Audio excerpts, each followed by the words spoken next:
तो सबको पता होगा, कार्ल गॉस के नाम में के बारे में सुना है तुम लोगों ने कभी? He's a famous mathematician, I think physicist exactly. also. हाँ, तो जब बहुत छोटे थे ना, when he was a small kid studying in school, तो वो टीचर से बहुत क्वेश्चन पूछते थे। तो टीचर कई बार इरिटेट भी होते थे कि भाई ये तो अजीब अजीब से क्वेश्चन पूछता है।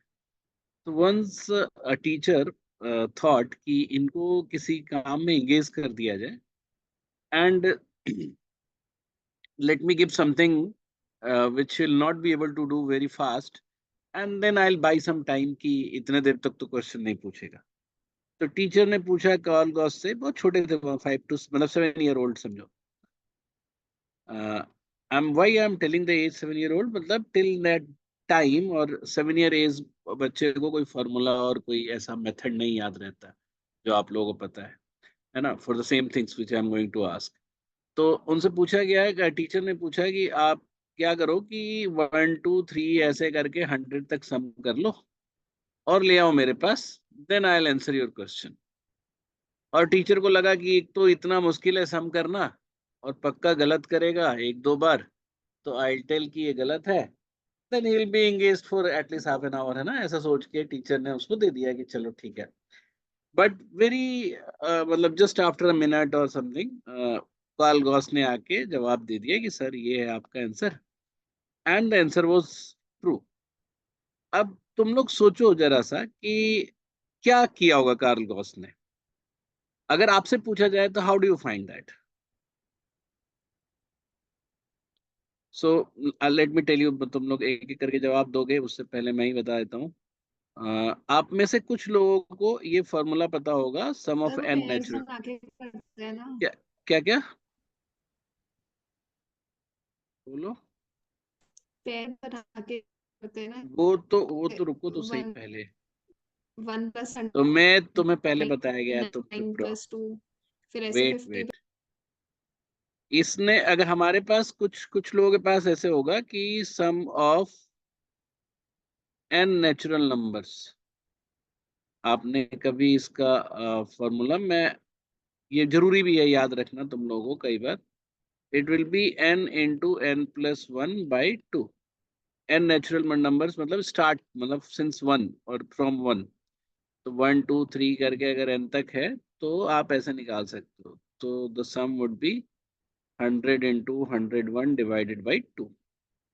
आप में से कुछ लोगों को एपी का फॉर्मूला याद होगा, जिसमें ऐसा होता था कि sum of n terms,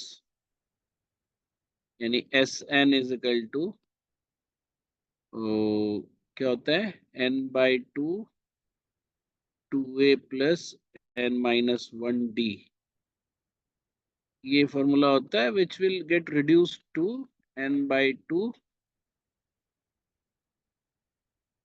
first term plus last term. तो बेसिकली जब आप अगर इस चीज को करोगे, एन बाई टू मतलब 100/2, फर्स्ट टर्म आपका वन और लास्ट टर्म 100, तो it will be the same which you have got from here.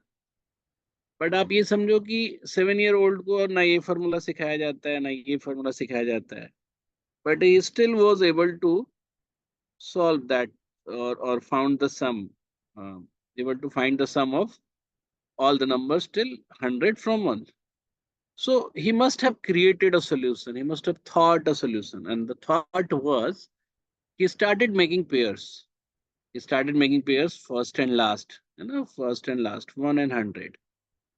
So he found the sum of 1 and 100 is 101. Then he found the second pair, 2 and 99, which will give you again 101. And then he thought ki by this way he can actually make how many pairs? 50 pairs. The last pair would be 50 plus 51. And rather than summing all the number, we can just calculate the sum of all n natural numbers till 100, or all the numbers till 100, by multiplying 101 into 50. तो ये simple सा example इसलिए तुम्हें दिया जा रहा है कि आप कई बार, और ऐसा बिल्कुल ये वो है कि क्वेश्चंस आपके कैट में कम से कम 5-6 क्वेश्चन तो ऐसे होंगे which exactly will be like this logic. आप वहां पे सॉल्यूशन क्रिएट कर सकते हो by your own mind without thinking of any mathematical formula और नॉलेज। ठीक है। तो and I have shared, और बेसिकली आपके बुक्स में एक रीजनिंग बेस्ड क्वांटिटेटिव एप्टीट्यूड का एक पार्ट है जिसमें हमने ईयर वाइज, बिल्कुल ईयर वाइज 90 से लेकर 2023 तक हर पेपर के हर स्लॉट का तुम्हें रीजनिंग बेस्ड क्वेश्चन को अलग छाट दिया हुआ है। एंड यू विल फाइंड कि अभी लास्ट टाइम, मतलब अभी लास्ट क्लास में हम 2023 के पेपर को कर रहे थे, and in every slot there was 5 to 6 question which could have been done through normal logic which every one of you has, है ना। तो next time से whenever you see the question, even if you don't if you haven't studied the theory or formula or tricks of that question or that particular chapter, you can start or think beyond that and create solution of the question। ठीक है। तो ये हम लोगों को अपने एक natural habit बनानी है। ठीक है।